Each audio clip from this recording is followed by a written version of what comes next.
वाह। यस। नमस्कार, मैं लालजी प्रसाद। स्वागत है आपका आरा हिंदी स्कूल में। कैसे हैं आप? उम्मीद है सब कुछ बेहतर चल रहा होगा। आज क्लास बहुत ख़ास है।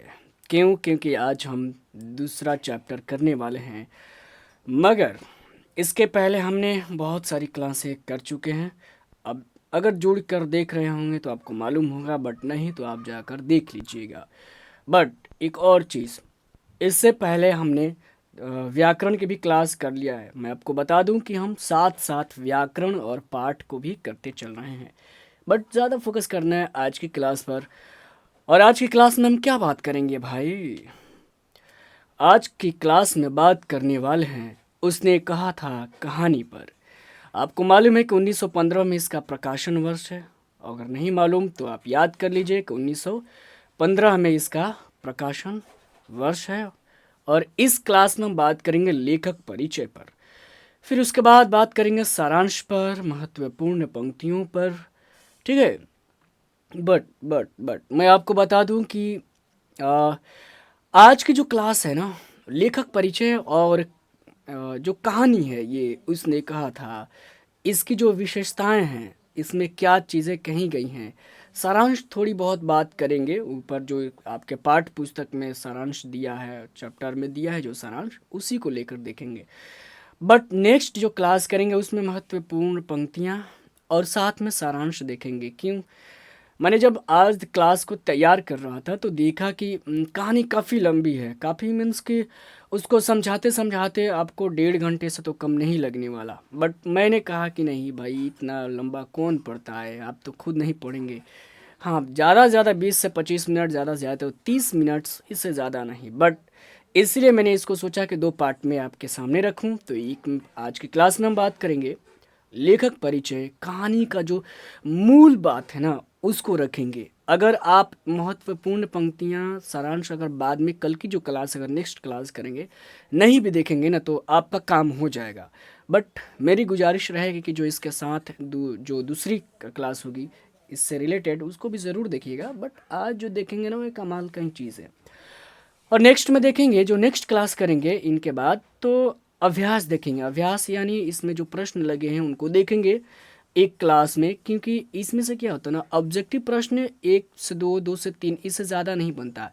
बट आपका व्यास जो है ना, और ये जो महत्वपूर्ण पंक्ति है, यहाँ से सीधे 4 से 5 से 6 से ऐसे प्रश्न बन जाते हैं। 2 नंबर का पूछ देता है, ठीक है, फिर एक बार पूछ देगा 5 नंबर का पूछ देगा, तो 7 नंबर तो ऐसे ही बन जा रहे हैं आपके, है ना।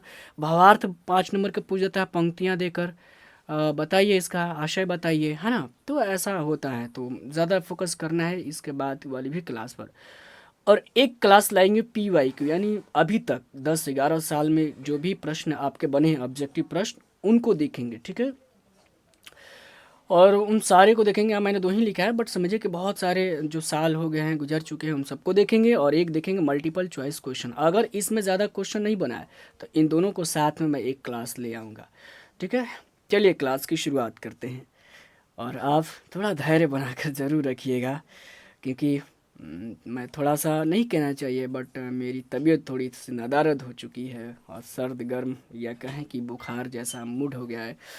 बहुत मुश्किल से ये क्लास तैयार किया था, क्योंकि क्लास तो क्लास है भाई, उसके लिए आपको जो करना हो, आंधी हो आए, आंधी आ जाए, तूफान, अगर क्लास चल रही तो उसको लाना ही पड़ेगा, है ना। तो चलिए, खैर कोई नहीं, आइए देखते हैं, बात करते हैं लेखक के बारे में। ठीक है। ये आप देख सकते हैं, चंद्रधर शर्मा गुलेरी जी का जन्म होता है आपका। पहले देखिए, ये सब इम्पोर्टेंट चीज़ मैंने रखा हुआ है, इसको तो आपको नोट करके अपना नोट्स बनाना है। इनका जन्म होता है 1883, बस इतना याद रखना है। और 22 में इनकी मृत्यु होती है। 2 ही चीज़ याद रखना है। कभी कभी मृत्यु भी पूछ देता है, बट आपको उतना घबराने की नहीं ज़रूरत है, यही याद करिए, बहुत ज़्यादा हो जाएगा याद करेंगे तो, है ना। 1883 याद करना है आपको। चंद्रधर शर्मा गुलेरी का जन्म होता है 1883। जयपुर में इनका जन्म होता है। जयपुर कहाँ पर पड़ता है? राजस्थान में। लेकिन ये सवाल भी बनता है कि भाई इनका मूल निवास कहाँ है? एक जन्म स्थान जहाँ इन्होंने जन्म लिया, बट इनका एक मूल निवास होता है, पैतृक स्थान जहाँ पर बोले, तो वो कहाँ पड़ता है? गुलेरी से समझेंगे ज़्यादातर जो लास्ट में टाइटल यानी सरनेम लगा रहता है ना, कभी कभी देखेंगे वो राइटर हो तो उनके पीछे का जो टाइटल होता है वो क्या होता है, वो गांव का उनका जन्म स्थान का ही नाम होता है। तो जैसे देखिए यहाँ गुलेर, गुलेर नामक ग्राम, जिला कांगड़ा, हिमाचल प्रदेश में। तो ये भी याद रखना है, ये पूछेगा आपका कांगड़ा हिमाचल प्रदेश पूछ देगा कि बताइए कि इनमें से इनका चंद्रधर शर्मा गुलेरी या गुलेरी जी का निवास स्थान कहाँ है, तो आपको बताना है कांगड़ा हिमाचल प्रदेश। तीन चीज़ों का आपने समझ लिया यहाँ पर। अब समझते हैं पिता का नाम दिया है पंडित शिवराम। ठीक है, चंद्र किसके सर पर, सॉरी, चंद्र किसके सिर पर यानी सर पर रहता है, तो शिव भगवान के सर पर रहता है ना। तो ऐसे याद रखना है, चंद्र से शिव, एक ऐसे आपको ट्रिक बना लेना है। और 1883 दिमाग में रखना है कि आपके चैप्टर में दो तीन ही राइटर हैं जिनका जन्म 1800 में होता है। ठीक है, चंद्र, चंद्र जो है यानी ऐसे तीन के आकार में होता है, ऐसे मान लीजिए तीन के आकार, एक अपना थॉट दे दीजिए दिमाग को, तो वैसे याद रखना है तीन। ठीक है, ऐसे याद रखना है। या गुलेर का फूल कितना था, 83 था। गुलर का फूल कितना था, 83 था, है ना। तो 1883 जो आप अपने दिमाग को दे सकते हैं, फिट कर सकते हैं उसको, ऐसे तुमको देखना याद करना, ऐसे दीजिए। अब बात करते हैं शिक्षा की। तो इन्होंने बचपन में संस्कृत की शिक्षा यानी शुरुआती में इन्होंने किसकी शिक्षा ली, संस्कृत पढ़ा इन्होंने। ठीक है, इतना इम्पोर्टेंट नहीं है बट इम्पोर्टेंट ये है, कई बार पूछ देता है कि बताइए कि 1901 में कोलकाता में, ठीक है, कह देगा कि गुलेरी जी इंटरमीडिएट कहाँ से किए हैं, तो कोलकाता विश्वविद्यालय से किए हैं। बीए कहाँ से किए हैं, तो इलाहाबाद विश्वविद्यालय से किए हैं। तो ये दो चीज़ है, इसका जन्म नहीं पूछेगा। ठीक है, इतना नहीं ध्यान देना है, बट ये ध्यान रखना कि बीए कहाँ से किया इन्होंने, तो इलाहाबाद से। ठीक है, अब वृत्ति का मतलब इन्होंने क्या क्या काम किया है उसको लेकर बोलते हैं वृत्ति, माने कार्यकृति। ठीक है, बनारस हिंदू विश्वविद्यालय में प्राच्य विभाग के कार्यवाहक प्राचार्य रहे इन्होंने, कार्यवाहक प्राचार्य रहा। ठीक है, कहाँ पर, हिंदू का ये बनारस, अब बनारस कब, यही काशी हो गया, काशी हिंदू विश्वविद्यालय, पहले बनारस भी कहा, तब काशी भी। ठीक है, यही है। तो आप जाएंगे बनारस घूमने तो ये आपको मिलेगा अभी भी। तो काशी हिंदू विश्वविद्यालय में इन्होंने प्राचार्य का काम किया। ठीक है, और फिर मनिंद्र चंद्र नंदी पीठ के प्रोफेसर भी रहे हैं। तो ये कहाँ के प्रोफेसर हैं, मनिंद्र चंद्र नंदी पीठ। तो इतना खास नहीं है बट आपको ध्यान रखना है, कई बार एग्जामर का दिमाग का क्या कह सकते हैं। और आप सोचेंगे भाई ये पढ़ाने के तो सब लोग यही पढ़ाता है, आप भी वही पढ़ रहे हैं, नया क्या चीज़ है। देखिए जो चीज़ है वही पढ़ना है, बस आपको थोड़ा सा तरीका चेंज करना है। जैसे कुछ भी है, जो जो इम्पोर्टेंट चीज़ है उसको इनके साथ जोड़ना है। अब मैंने बोला चंद्र, इनका पिता का नाम शिव यादव का चंद्र, तो ऐसे ही कुछ ये नया ऐसे जोड़ना है। 83 यानी गुलर का फूल कितना था, 83 था। आपको मालूम है 1800 रहेगा लेकिन 83 गुलर का फूल। तो अब कभी एग्जाम में बैठेंगे तो दिमाग में खटकेगा, अरे ये गुलर है तो गुलर का फूल मतलब 83, ये चीज़ तो यही चीज़ तो इसमें नया है। बाकी तो आप भी जानते हैं, किताब में सब दिया हुआ है भाई, है ना, ये तो आप भी जानते हैं। और ये हाँ, मैं जो कुछ भी पढ़ाता हूँ ना, मूल जो किताब है ना, मूल जो पुस्तक है हिंदी की आपका, तो उसी से मैं पढ़ाता हूँ, बाकी किसी से नहीं। तो आप ये भी ध्यान रखिए, आप कई बार होगा कि मिलेगा भी नहीं, तो ये भी एक हो जाता है। आगे बढ़ते हैं। अब देखिए रचनाएं की बात करें तो ये बहुत इंपॉर्टेंट हो जाता है। कई बार पूछता है कि जो मूल लगा हुआ है आपका चैप्टर लगा हुआ है उस जो उसके अलावा पूछता है कि बताइए किन की रचना है। तो यहाँ पर देखिएगा कहानी इन्होंने तीन ही लिखा था। सबसे इम्पोर्टेंट चीज़ ये सवाल बन जाए कि बताइए गुलेरी जी कितने कहानियों को लिखा है, तो मात्र तीन ही कहानी लिखा है इन्होंने। ठीक है, तो कौन कौन सा देखिए, सुखमय जीवन, बुद्ध का कांटा, ऐसे बुद्धू का कहीं मिलता है कहीं बुद्ध मिलता है। ठीक है, बुद्ध का कांटा, तो आपका ये किताब में दिया हुआ तो यही आपको मान मान के चलना है कि बुद्ध का कांटा। और उसने कहा था अंतिम कहानी, ये भी पूछ देगा उसने कहा था चंद्रधर शर्मा की कौन सी कहानी है, पहली कहानी है अंतिम कहानी है, तो यही अंतिम कहानी है। ठीक है, 1915 में। इस कहानी का भी ना दोस्त बहुत ये क्या बोलते इस कहानी का भी अपनी एक इतिहास रही है। इतिहास तो हम देखेंगे क्या इतिहास रहा है, सॉरी रही है, मैंने बोला रहा होना चाहिए। ठीक है, तो इस कहानी का अपना भी एक इतिहास है और उस इतिहास को हम बात करेंगे लास्ट में भी देखते हैं।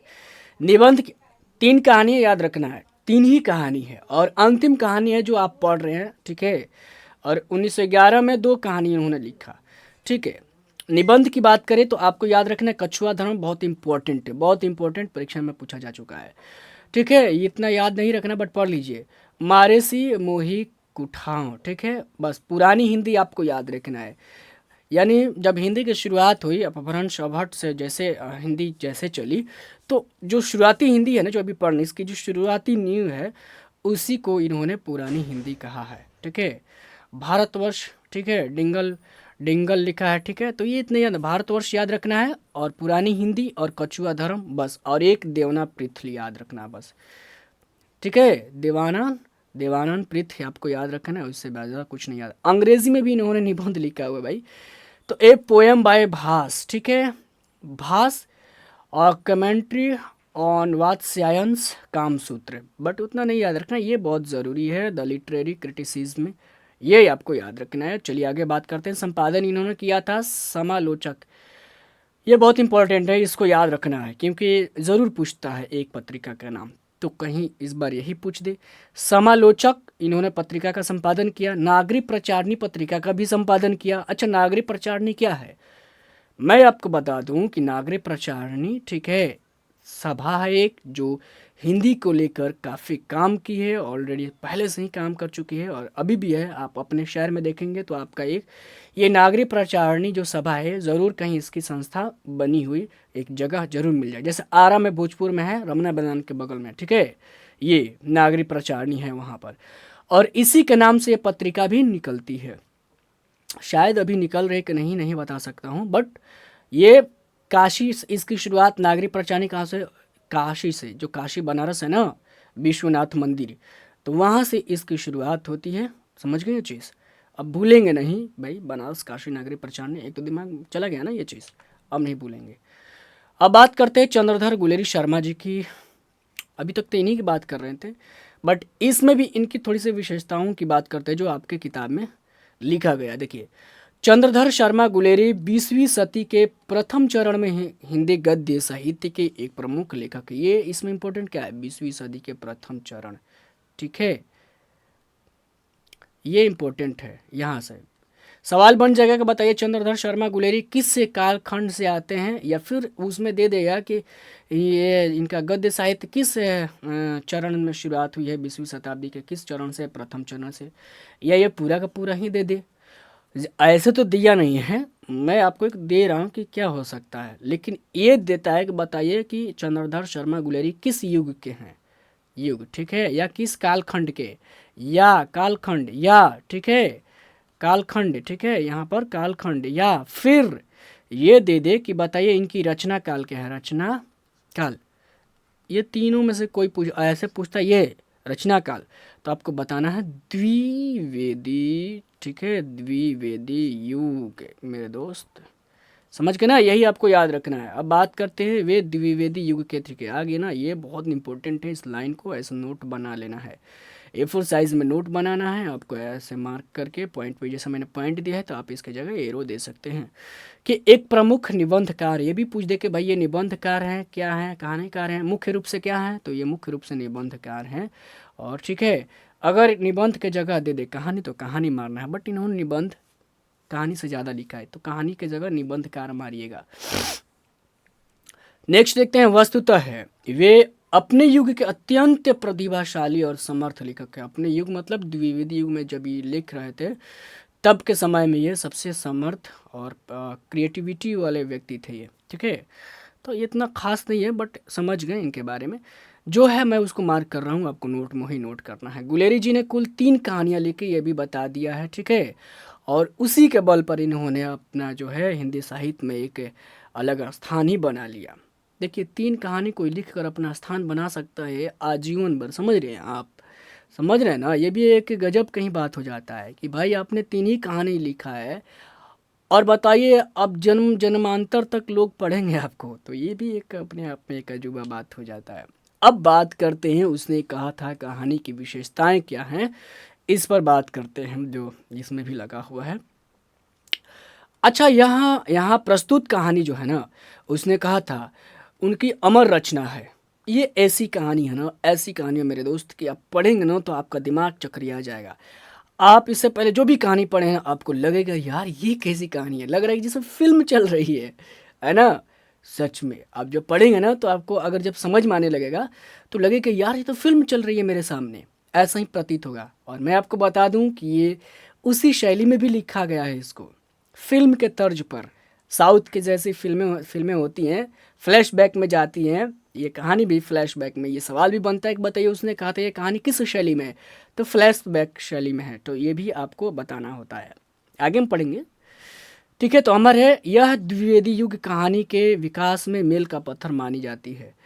ये सवाल आपका शायद आ चुका है, बट ये बहुत इंपॉर्टेंट है कि उसने कहा था कहानी मील का पत्थर है, ऑप्शन में दे देगा कैसी है, तो एक मील का पत्थर है, आपको याद रखना है। ठीक है, नेक्स्ट देखते हैं बिंदु में, यह एक कालजयी रचना है। ये भी बात तो ही गई ऊपर। ठीक है, अमर रचना कही है चाहे कालजयी कही है। प्रसिद्ध फिल्मकार, देखिए इसमें फिल्म भी बनी हुई है। ठीक है, प्रसिद्ध, ये प्रश्न आएगा, आ भी गया है कि बताइए उसने कहा था पर किसने फिल्म बनाया, तो विमल विमल राय ने फिल्म बनाया हुआ है, एक सवाल ये। ठीक है, ये सीधे बनता है, प्रसिद्ध फिल्मकार विमल राय ने इस कहानी पर फिल्म बनाई थी और इसके अनेक नाट्य रूपांतर, मतलब नाटक के रूप में भी खेला गया है। एक सवाल यहाँ से बन गया आपका कि भाई इस पर फिल्म किसने बनाया है, तो विमल राय। और इससे ज़्यादा नहीं पूछेगा, इससे आगे नहीं पूछेगा, जो दिया वही पूछेगा। विमल राय है तो विमल राय ही पूछेगा, कि कुछ नहीं पूछेगा। नेक्स्ट देखते हैं, शुद्ध प्रेम की आध्यात्मिक अनुभूति और उसकी स्वाभाविक उत्सर्गमय अभिव्यक्ति इस कहानी का कथ्य है मेरे दोस्त। ये जो इम्पोर्टेंट ही लाइन है, समझो।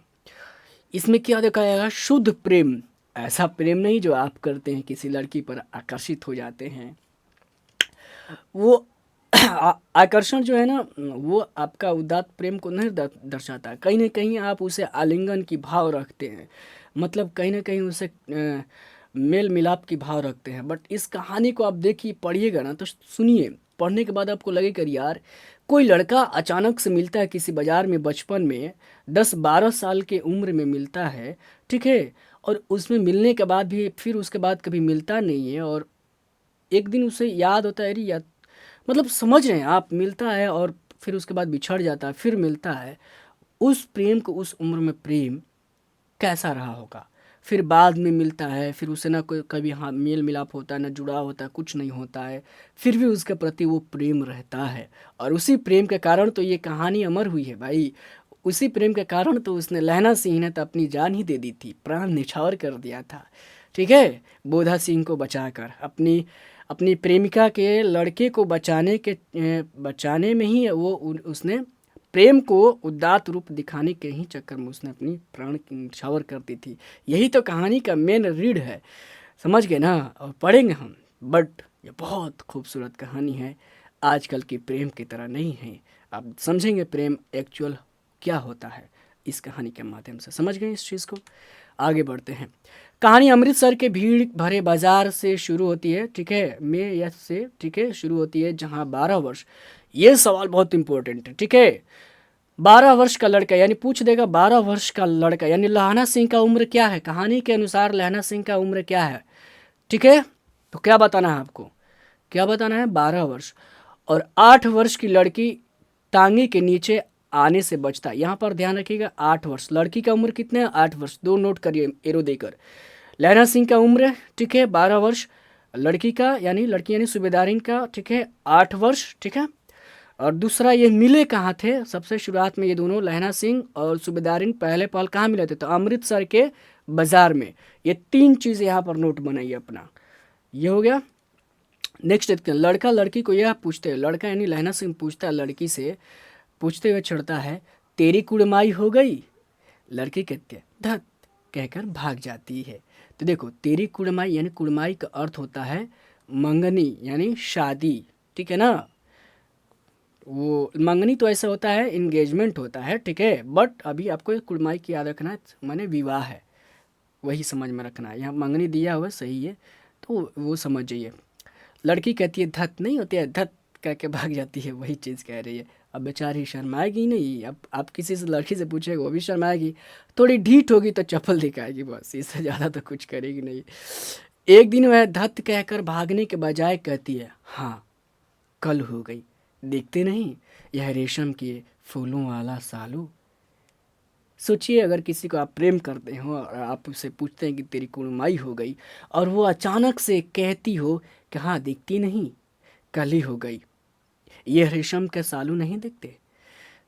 तो सोचिए आपके ऊपर क्या बीतेगी, है ना। यही लहना सिंह के ऊपर भी बीतती है। वो निराश हो जाता है, दुख दुख उसके दिल में चोट पहुंचता है, और वो जब घर जाता है तो किसी से लड़ते झगड़ते पटकते किसी के लात सामान को मार देता है, पैर मारते हुए जाता है, ठीक है ना। ऐसे होते हुए घर पे अपने मामा के घर पे पहुंचता है। हाँ, ये भी एक सवाल बनता है कि ये कहाँ, मतलब लहना सिंह अमृतसर ठीक है गया था, लेकिन कहाँ गया था? अपने मामा के घर गया था, और लड़की भी अमृतसर में ही अपने मामा के ही घर गई थी। तो इसको भी नोट बना लेना है। आगे देखते हैं। इसके बाद लहना सिंह से भेंट प्रथम विश्व युद्ध के बाद, यानी ठीक है। तो इसके पहले आप ये नोट कर लीजिए कि दोनों कहाँ गए थे? मामा के घर गए थे। और लहना सिंह इस कुड़माई के बाद ना वो सीधे कहाँ मिलता है? विश्व युद्ध के लिए जब लड़ने गया है तब उस समय जब घर आता है ना छुट्टी लेकर, विश्व युद्ध से 7 दिन की छुट्टी लेकर आता है, तो वो मिलता है सूबेदारिन से मिलता है। वह याद, अब थोड़ी सी इसकी बात हम लोग करते हैं आगे, सारांश भी बात कर लेंगे। वह याद करता है कि छुट्टी के बाद घर से लाम पर यानी युद्ध पर जाते समय वह सूबेदार हजारा सिंह के घर गया था, ठीक है। वहाँ सूबेदारिन ने उसे एकांत में बुलाकर कहा था कि मेरे पति और बेटे, यानी बेटे मैंने बोधा का ख्याल रखना। यह सूबेदारिन बचपन में अमृतसर में मिली वह लड़की थी। वही लड़की सूबेदारिन क्या है, बचपन में अमृतसर में मिली थी लहना सिंह को। लहना सिंह सूबेदारनी के प्यार की उस किरण को दुनिया से बचाकर अपने हृदय में संजोए रहा, और युद्ध में अपने प्राणों की बलि देकर भी हजारा सिंह और बोधा की रक्षा की। हजारा सिंह यानी सूबेदारिन जो थी उसका क्या है, ये पति है, और बोधा सिंह क्या है, सूबेदारिन की का बेटा है, ठीक है। ये मैंने समझा ही दिया, तो वही यहाँ पर लिखा हुआ है। तो आप समझ गए इस चीज़ को। अब बात करते हैं, ठीक है, आगे और बात करते हैं। विशेषता समझिए और सारांश भी इसको समझिएगा। कहानी की घटनाओं में स्वाभाविक नाटकीयता है, और स्वाभाविक नाटकीयता का मतलब नाटक रूप लिए हुए, ठीक है। मतलब एक फिल्मेटिक उसको बोल सकते हैं। ये कह रहा है जो मन पर अपने उत्कर्ष की ओर संरक्षण करती है, ठीक है। संरक्षण करती है भाई, विचरण करती है, संरक्षण करती हुई गतिशीलता के कारण जबरदस्त असर डालती है। ये इसकी विशेषता है कहानी की। ध्यान नहीं देना है उतना, बट समझ जाएंगे आप। तो इस तरह प्रभान्वित जो कहानी का प्राण मानी जाती है उसका अद्भुत रचाव है। इतना भी कुछ खास नहीं है, मैंने डाल दिया है, बट आप देखिए आगे पढ़ते हैं। वातावरण की सृष्टि से वातावरण की ये मतलब कहानी की थोड़ा सा आलोचना की दृष्टि से इस पर प्रकाश डाला गया है, तो इस पर आपको उतना ध्यान नहीं देना है। बट आप समझ गए सारांश वाली बात, वही कि वे अमृतसर के बाजार में मिलता है, प्रेम होता है, फिर उसके बाद सीधे युद्ध के बाद जब वो घर लौटता है 7 दिन की छुट्टी पर, तो लहना सिंह चूँकि हजारा सिंह जो है लहना सिंह का क्या है, सीनियर है, ठीक है। तो दोनों एक ही साथ हैं, लेकिन जब घर लौटता है तो वो देखता है कि वह एक बार फिर आता है हजारा सिंह, अचानक उसको बुला दिया जाता है कि युद्ध में आना है। तो हजारा सिंह बोलता है कि लहना सिंह से आ जाओ, पत्र भेज के बोलता है कि आ जाओ मेरे घर ही आ जाओ, और फिर यहाँ से हम लोग चलेंगे युद्ध पर, ये बोलता है हजारा सिंह। तो जब लहना सिंह हजारा सिंह के घर पहुँचता है तो सूबेदारिन उसको पहले ही देख लेती है, तो चिन्ह जाती है, करे ये तो वही लड़का है जो मुझे मुझे मिला हुआ था अमृतसर के बाज़ार में। तो हजारा सिंह फिर उसको बोलता है कि जाओ देखो सूबेदारिन जो है, सूबेदारिन तुमको बुला रही है, जाकर देखो क्या कह रही है। तो वही जब लहना सिंह जाता है, मत्था टेकता है, मैं सारांश बता रहा हूँ आपको। तो मत्था टेकता है और मतलब हेलो हाय करता है और चुपचाप खड़ा हो जाता है। तो वही बताती है सूबेदारिन, लहना सिंह को मालूम नहीं है कि वही लड़की है, पर सूबेदारिन बताती है कि मैं वही लड़की हूँ, तुम्हें याद है तेरी कुड़माई हो गई अमृतसर के बाज़ार में। तो इतना बोलती है तो ये समझ जाता है और इसका भटक खुल जाता है। इसके दिल पर वो प्रेम का फिर से वो फूल जो है ना खिलता है, और फिर एक दूसरे से वही बातचीत होती है। सूबेदारिन कहती है कि मेरा एक ही लड़का है, मेरी शादी हो गई उसके बाद मेरा एक लड़का है जो 1 ही साल हुआ है, फ़ौज में अपने पिता के साथ ये भी भर्ती हुआ है, तुमसे प्रार्थना है कि इसकी रक्षा ज़रूर करना। और यही उससे मतलब रक्षा की मांग करती। उसने कहा था कहानी मतलब उसने यानी सूबेदारी ने कहा था, ठीक है। उसने कहा था, उसने मतलब कौन यहाँ पर, सूबेदारी ने कहा था, यही कहानी का मूल है। और क्या कहा था, उसने कहा था कि तुम मेरे पुत्र यानी मेरे बेटे बोधा सिंह की रक्षा करना, और मेरे जो पति देव हैं हजारा सिंह, इनकी रक्षा करना, यही कहा था। ये सवाल भी बना है, ठीक है। तो यही कहती है उसे। और फिर एक दूसरे में वही प्रेम की जो है उत्कृष्ट उदात्त स्वरूप वहाँ पर मालूम चलता है। लहना सिंह के आंखों में आंसू हो जाता है। ठीक है, ये चीज़ें होती हैं। फिर लहना सिंह बाहर निकल के आता है और ये दोनों हजारा सिंह और लहना सिंह युद्ध के लिए रवाना हो जाते हैं। यही मेन बात थी कहानी की। ठीक है, और फिर इसके बाद युद्ध में बहुत सारी ऐसी घटनाएं होती हैं। तो ये सब सारी चीज़ें हम कल की क्लास में देखेंगे। ठीक है, ये कुछ ज़्यादा नहीं है। फिर ठीक है, हम बात करते हैं आगे बढ़ के। अब यहाँ पर देखते हैं, उसने कहा था कहानी में पक्के यथार्थवाद। एक चीज़ है आपके पुस्तक में ये दिया है। ठीक है, और एक विद्वान है रामचंद्र शुक्ल, इन्होंने चंद्रधर गुलेरी शर्मा के लिए कहा है। तो इसको एक बार पढ़ लेते हैं, क्योंकि ये ज़रूरी होता है जब कोई राइटर के बारे में कोई विद्वान, ठीक है, कोई आलोचक कुछ कहता है तो उसको पढ़ना ज़रूरी हो जाता है। हालांकि ये पूछता नहीं है, बट आपको पढ़ लेना ज़रूरी है, क्या पता कभी भी पूछा जा सके। तो कुछ पंक्तियों को भी आप पढ़ सकते हैं केवल। उसने कहा था, हमें पक्के यथार्थवाद के बीच सुरुचि की चरम मर्यादा के भीतर। ठीक है, मर्यादा देखिए, ऐसा नहीं है प्रेम हुआ है लेकिन वो प्रेम में भी मर्यादा दिखाया गया है। ऐसा नहीं कि कुछ उटपटांग दिखाया गया है। भावुकता, इमोशनल, भाई प्रेम होता है जिससे ना वो लड़की भले बिछड़ जाए लेकिन अंततः ज़िंदगी भर आप बुढ़ापे में भी चले जाएंगे तो उसके प्रति आपका एक जो भावुकता है ना वो ज़रूर रहेगा। ठीक है, भले दूसरी जो प्रेम का हो या तीसरी जिससे प्रेम हो जाए उसमें उतना भावुकता भले ना दिखे, लेकिन पहला जो प्रेम होता है ना उसमें भावुकता जरूर रहता है। ठीक है, तो वही कह रहा है कि चरम उत्कर्ष अत्यंत निपुणता के साथ संपुटित है। घटना इसकी ऐसी है जैसे बराबर हुआ करती है, पर बराबर हुआ करती है, कह रहे आचार्य रामचंद्र शुक्ल कह रहे, पर उसमें भीतर से प्रेम का एक स्वर्गीय स्वरूप झांक रहा है। देखिए, प्रेम का स्वर्गीय की बात कहा जा रहा है, केवल झांक रहा है। निर्लज्जता के साथ पुकार या कराह नहीं रहा है, झांक रहा। भाई स्वरूप जो है ना झांक रहा। ऐसा नहीं है कि उसमें निर्लज्जता दिखाया गया है, कुछ एडल्टनेस दिखाया गया है, ऐसा नहीं है, फुहारता नहीं दिखाया गया है। तभी तो एक भी ऐसा वर्ड नहीं आया इस कहानी में कि लहना सिंह से ये प्रकट हो कि प्रेम के, जब प्रेम के चक्कर में उसने भी बहुत नहीं है, वो तो प्रेम के चक्कर में जान दे देता है बेचारा। तो वही कह रहा है कि साथ कराह नहीं रहा, इसमें बिलख नहीं रहा है कि तुम मेरी प्रेम हो, तुम बिछड़ गई, ऐसा वैसा कुछ नहीं। जब मिलता है ना सूबेदारिन से तो ऐसा नहीं कहते कि तुम मेरी प्रेम हो, तुमको मुझसे शादी करनी चाहिए था, तुम ऐसा ऐसा कुछ नहीं, ऐसा कुछ बिलखता भी नहीं है भाई। यही कह रहे हैं कि ऐसा कोई कराह भी नहीं है, दर्द भी नहीं है। उसने स्वीकार किया और ये समझा कि हाँ, जो कहा उसने उसको हम पालन करेंगे। कहानी भर में कहीं प्रेम की निर्लज्जता, प्रगल्भता, वही चीज़ एडल्टनेस, वेदना की मतलब की विभत्स विवृत्ति नहीं है। क्या कमाल की इन्होंने कमेंट किया भाई।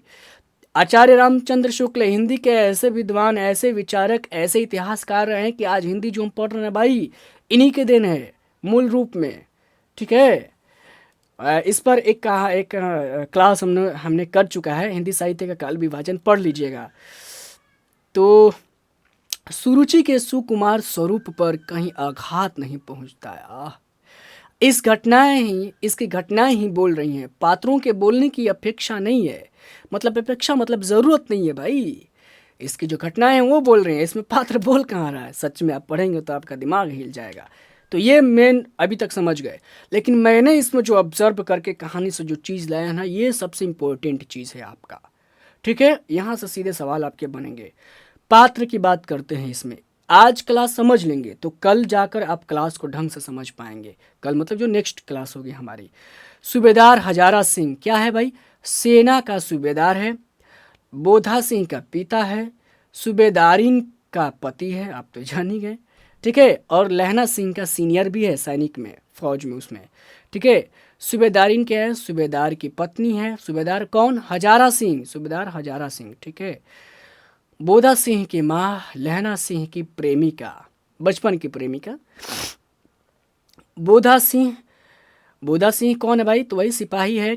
ठीक है, सिपाही बन चुका है, और सूबेदारिन का ये बेटा है। लहना सिंह क्या है, सूबेदारिन का प्रेमी, ये तो जान ही गए आप। और ये सबसे इंपॉर्टेंट आपको याद रखना है, नंबर 77 राइफल्स में जमादार बन जाता है। शुरुआत में तो नहीं रहता है बट बन जाता है। ठीक है, कीरत सिंह क्या है भाई, लहना सिंह का भैया है। आपको मैं बता देता हूँ, ये कीरत सिंह केवल नाम आया है, आप देखेंगे ना, पता नहीं दूसरों को क्या है, लेकिन किरत सिंह समझेंगे तो किरत सिंह समझ ही में नहीं आएगा कि भाई ये सैनिक है। देखिए आपका जो पार्ट आदर्श का जो हिंदी का एक पासपोर्ट बुक आया है ना, उसमें देखिए गलत बताया है, तो उस पर मत जाइएगा। किरत सिंह उसमें कुछ और ही बता दिया है, सैनिक नहीं है किरत सिंह, ठीक है ना।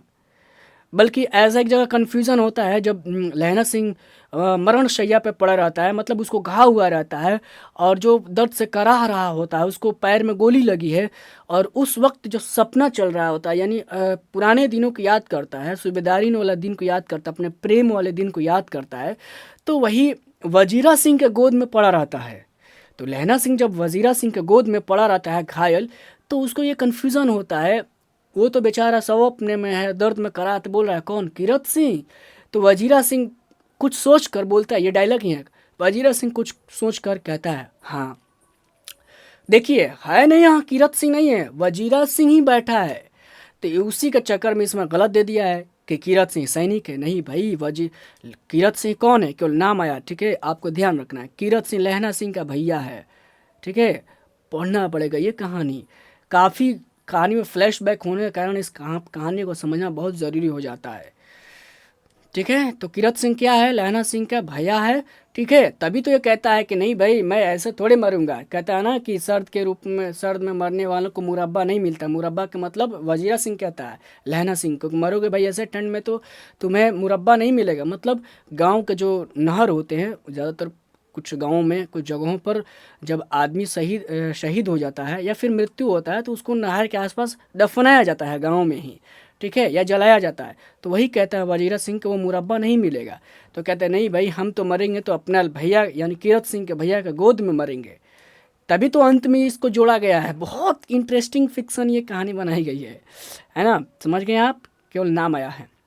वजीरा सिंह सेना का सिपाही, विदूषक कहा गया है, विदूषक नहीं, आपको याद रखना सेना का सिपाही, कई बार दे देगा विदूषक, लेकिन आपको ध्यान रखना है विदूषक का मतलब होता है ना कि हंसी मजाक ठिठोली करने वाला, यानी जोकर की तरह इसका प्रवृत्ति है वजीरा सिंह, यानी खूब कॉमेडी करता है, हंसाते रहता है वहाँ पर सैनिकों को, तो इसलिए विदूषक कहा गया है। बट आपको याद रखना है क्या है, सिपाही है और लहना सिंह का सैनिक दोस्त है। हालांकि इसमें कहीं जिक्र नहीं किया दोस्त का, बट इस जो इसकी इसका जो उसमें चरित्र का निर्माण किया गया है, तो एक दोस्त के ही चरित्र का निर्माण किया गया था, आपको याद रखना है कि मैंने जुड़ा हुआ है, ठीक है। लेफ्टिनेंट साहब सेना का कैप्टन है, क्या है ये, लेफ्टिनेंट साहब सेना कैप्टन है, केवल नाम आया है। और इसी लेफ्टिनेंट साहब के भेष में क्या है, कौन आता है, आपका वो जर्मन सैनिक के कहता है ना। तो इसमें भी एक दे दिया, एक लेफ्टिनेंट साहब क्या है, सैनिक है भाई, लेफ्टिनेंट साहब वजीरा सिंह हजारा सिंह, ठीक है, इस सब का सीनियर है, यानी कैप्टन है, जो एक सैनिक का टुकड़ा है उसका वो कैप्टन है, वो लेफ्टिनेंट, बस उसकी भी केवल बात आई है, नाम आया है, वो कैरेक्टर नहीं आया है। एक जर्मन सिपाही क्या है, नकली लेफ्टिनेंट बनकर आता है, ये इतना याद रखना है। अब ये देखिए अतर सिंह सूबेदारीन का क्या है, ये मॉम नहीं मामा है, ठीक है, केवल नाम आया। शुरुआती में कहता है ना कि तुम कहाँ आई हो, अमृतसर में जब लाना सिंह मिलता है लड़की से, तो कहती है कि मैं मामा सिंह के यहाँ आया हूँ, अतर सिंह नाम है उनका, ठीक है। बस ये पात्र रहा इतना। अब बात करते हैं सबसे इम्पोर्टेंट विशेष क्या है इस कहानी में। इस कहानी का जो मूल है ना, मैंने इकट्ठा करके रखा हुआ, ये इंपॉर्टेंट है आपको। सबसे पहले सवाल आएगा कि बताइए कि कहानी की शैली क्या है, तो फ्लैशबैक, कहानी किस में है, फ्लैशबैक में है, ये आपको याद रखना है। यह कहानी 5 खंडों में है, ठीक है, 5 खंडों में आप जब देखेंगे तो 1 2 3 4 5 खंडों में है, ठीक है। आपको एक सवाल यहाँ, ये सब सवाल है आपका 1 नंबर का सवाल। और ये क्लास जो देख रहे हैं ना, नेट जेआरएफ की जो तैयारी कर रहे हैं उनके लिए भी बहुत खास क्लास है भाई, क्योंकि ये उस सिलेबस में भी लगा हुआ है। उसने कहा था, आप समझ सकते हैं, जो प्रोफेसर की तैयारी कर रहे हैं मेरे दोस्त, उनको भी यही कहानी पढ़नी है, समझ रहे हैं ना, तो ये कितनी कहानी गंभीर और कितनी आपके लिए ज़रूरी हो जाती है कहानी, तो इसलिए भी आपको पढ़ना है, ठीक है। और यह कहानी 5 खंडों में मालूम है, जिसमें से इस कहानी में प्रथम विश्व युद्ध का इस कहानी का विषय वस्तु क्या है, तो एक तो प्रेम है, दूसरा इसमें प्रथम विश्व युद्ध की वर्णन है, ठीक है। तो ये भी याद रखना है कि इस कहानी में प्रथम विश्व युद्ध का, किस युद्ध का वर्णन, तो प्रथम विश्व युद्ध का वर्णन है, एक चीज़। 3 प्रश्न यह हो गया। अब देखते हैं कहानी के खंड 1 और 5 खंड यानी 2, ठीक है, 2 खंड ऐसे हैं जिसमें प्रेम का वर्णन है, लहना सिंह के व्यक्तिगत चीज़ों का वर्णन है, ठीक है। और देखिए खंड 3 है ना, जैसे 2 3 4 यानी 3 खंड में युद्ध का वर्णन है, सवाल बन जाए कि कहानी में कितने खंडों में युद्ध का वर्णन है, तो 3 खंडों में, ठीक है। ऐसे सवाल ये नेट जेआरएफ के परीक्षा में पूछा जा चुका है। ये सब ये उसी दृष्टि से मैंने तैयार किया है, नेट जेआरएफ की दृष्टि से। तो बट क्या पता इसमें से आपके यहाँ भी सवाल बन जाए, है ना। कहानी में हजारा सिंह लहना सिंह अपने सैनिक के साथ भारत की ओर से, ये बहुत इंपॉर्टेंट चीज़ है, ये समझिए कि कहानी का इतिहास मैं बता रहा हूँ। ये क्या है, कहानी का इतिहास, मतलब उसने कहा था जो विश्व युद्ध का वर्णन है भाई, तो इसके पीछे का जो इतिहास उसको समझना ज़रूरी हो जाता है, तो उसी को मैंने रखा। यानी हजारा सिंह और लहना सिंह जो है, क्या ये तो सैनिक हैं, ठीक है, बट ये किधर से काम अपना योगदान दे रहे हैं, तो भारत की ओर से ये गए हैं लड़ने, कहाँ, फ्रांस गए हैं वो। फ्रांस देश की सहायता में जर्मनी के को लड़ने गए, हराने गए हैं, ठीक है, जर्मनी से लड़ने गए। ये सवाल बन सकता है कि बताइए कि इसमें किस किस देश का, तो फ्रांस और जर्मन का वो जिक्र है। दूसरा को ये लहना सिंह या हजारा सिंह किसके तरफ से लड़ रहे हैं, तो ये फ्रांस के तरफ से लड़ रहे हैं। एक चीज़ समझ गए कि हैं भारत के, बट गए हैं प्रथम विश्व युद्ध में भाग लिए हैं, फ्रांस को सहयोग कर रहे हैं, तभी तो फ्रांस क्या है, भारत का मित्र रहा और गंभीर मित्र रहा, समझे ना। और देखिए प्रथम विश्व युद्ध में थोड़ा सा मैंने एक चीज़ जोड़ दिया, आपके दिमाग में कुछ और एक्स्ट्रा चीज़ आ जाए। प्रथम विश्व युद्ध का शुरुआत कहाँ कब होती है, युद्ध की शुरुआत होती है आपको 1914 से लेके 18 तक चलता है ये, ठीक है। और इस बीच में 1915 में, ये कहानी का समय क्या है, 1915 में देखिए लिखा गया, इस कहानी को लिखा गया 1915 में, और ठीक 14 में शुरुआत होता है, 18 में ख़त्म होता है, 15 में लिखी गई है ये कहानी। देखिए, तो मैं थोड़ा सा बता रहा हूँ, इस कहानी का इतिहास बता रहा हूँ आपको, ठीक है। फ्रांस यानी मित्र राष्ट्र, जब प्रथम विश्व युद्ध हो रहा था तो उसमें 2 दल बट गए थे, एक मित्र राष्ट्र कहलाता था, ठीक है, जिसमें कुछ राष्ट्र जैसे जापान रहा, अमेरिका, यूनाइटेड किंगडम यानी इंग्लैंड, ये सारे देश मिलकर, ठीक है, ये रूस, ये मिलकर क्या एक देश बने थे, एक देशों का एक समूह जिसको मित्र राष्ट्र कहा गया, यहाँ तक समझे। और एक जो जर्मनी की तरफ से 2-3 कुछ देश थे, तो उनको क्या बोला जाता था, केंद्रीय शक्तियाँ, उनको केंद्रीय शक्तियाँ बोला जाता था, और इनको मित्र राष्ट्र। तो इस कहानी में दिया है कि जीत किसकी होती है, फ्रांस वाले यानी लहना सिंह जब जीत जाता है, लोग युद्ध खत्म हो जाता है, जीत जाता है, यानी फ्रांस की जीत होती है, यानी मित्र राष्ट्र की जीत होती है। तो उम्मीद है आप इन चीज़ों को समझ गए होंगे। देखिए कहानी पढ़ना तो ज़रूरी है, बट उसके इतिहास को भी जानना बहुत ज़रूरी हो जाता है, इसलिए मैंने ये सब रखा हुआ है, ये सब आपके लिए अमृत है, समझ गए ना। तो चलिए क्लास को हम करते हैं यहीं पर ओवर। अभी तक हमने जो चीज़ देख लिया, लेखक का परिचय देख लिया, थोड़ा सा सारांश भी देख लिया। अब अगर मेरी क्लास भी नहीं देखेंगे ना बाय चांस, तो आप उतना काम हो गया है आपको कहानी से, बट हम देखेंगे कई बार ज़्यादा सवाल बन रहा है, 5 से 7 नंबर का सवाल आपके चैप्टर से बन रहा है, मतलब अंदर से लिखने वाला दे रहा है, ठीक है, कुछ पंक्तियों को दे रहा है, कुछ सवाल को दे रहा है, तो मैं उसके कारण हमको ये कहानी देखना पड़ेगा। तो नेक्स्ट जो क्लास हम लाएंगे उसमें सब मार्क करेंगे महत्वपूर्ण इंपॉर्टेंस पंक्तियों को, और फिर ज़्यादा हम पढ़ेंगे नहीं, बस सारांश की बात करेंगे, 2 ही चीज़ बात करेंगे उसमें। तब तक के लिए दीजिए इजाज़त, और हाँ, कमेंट करके ज़रूर बताइएगा कि आपको ये क्लास कैसी लगी। मैं बताता हूँ मेरी तबीयत ख़राब है, बट मैं बोलने की बहुत कोशिश किया कि मैं करूँ, बोल नहीं पा रहा हूँ, मैं सच बताता हूँ। मेरी आंखें देख रहे होंगे लाल पड़ी है, तो क्या कर सकते हैं, आपके लिए करना है, डिस्टर्ब नहीं कर सकते हैं आपकी पढ़ाई को, इसलिए आज क्लास को ही ओवर करते हैं, फिर कल क्लास जो करेंगे उसमें आपको कंप्लीट करवाऊंगा मैं। और कमेंट करके ज़रूर बताइए ताकि मालूम चले कि हाँ आप पढ़ भी रहे हैं मेरी क्लास से या नहीं, ऐसा कुछ मालूम चले, ठीक है। तो उम्मीद है आपको सब कुछ अच्छा लगा होगा। सब्सक्राइब कर लीजिए, अपने मित्रों को बताइए, ठीक है, सहेलियों को बताइए, लड़के मित्रों को बताइए कि ऐसा कुछ चल रहा है यहाँ पर, कुछ मज़ेदार, है ना। जय हिंद, जय भारत।